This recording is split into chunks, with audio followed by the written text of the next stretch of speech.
Fact number 1, क्या आपको पता है थेरिजिनोसोरस एक बहुत ही अजीब और रहस्यमय दिखने वाला डायनासोर था। इसके हाथों में 3 मीटर लंबे नाखून थे, जो अब तक के किसी भी ज्ञात जीव के सबसे लंबे नाखून माने जाते हैं। खास बात ये थी कि ये नाखून शिकार के लिए नहीं थे, बल्कि पेड़ पौधों की पत्तियां तोड़ने और खुद की रक्षा करने के लिए इस्तेमाल होते थे। वैज्ञानिकों का मानना है कि इसका शरीर बड़े आकार का और शायद बालों से ढका हुआ था, जो इसे अन्य मांसाहारी डायनासोर से अलग बनाता था। फैक्ट नंबर 2, स्पाइनोसोरस अब तक का सबसे बड़ा मांसाहारी डायनासोर था, जो टी-रेक्स से भी बड़ा था। इसकी सबसे अनोखी खासियत ये थी कि यह पहला ज्ञात जलचर डायनासोर था। वैज्ञानिकों को इसके अवशेषों में ऐसे संकेत मिले हैं कि यह मछलियां पकड़ने के लिए विशेष रूप से अनुकूलित था और इसकी पूंछ मगरमच्छ जैसी थी, जिससे यह पानी में आसानी से तैर सकता था। फैक्ट नंबर 3, कार्नोटोरस एक तेज और बेहद ताकतवर शिकारी था, लेकिन इसकी सबसे अनोखी बात थी इसके सिर पर 2 छोटे सींग, जो किसी अन्य मांसाहारी डायनासोर में नहीं पाए जाते। इसके अलावा इसकी बाहें इतनी छोटी थी कि वे टी-रेक्स से भी अधिक बेकार थी।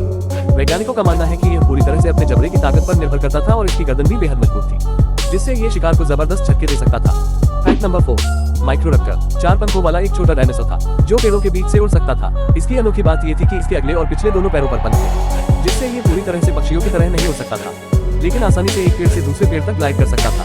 कुछ शोधों में ये भी पता चला है कि इसके पंख नीले चमकदार रंग के थे, जो आज के कुछ पक्षियों जैसे दिखते होंगे। ऐसे ही वीडियो देखने के लिए लाइक और सब्सक्राइब करिए।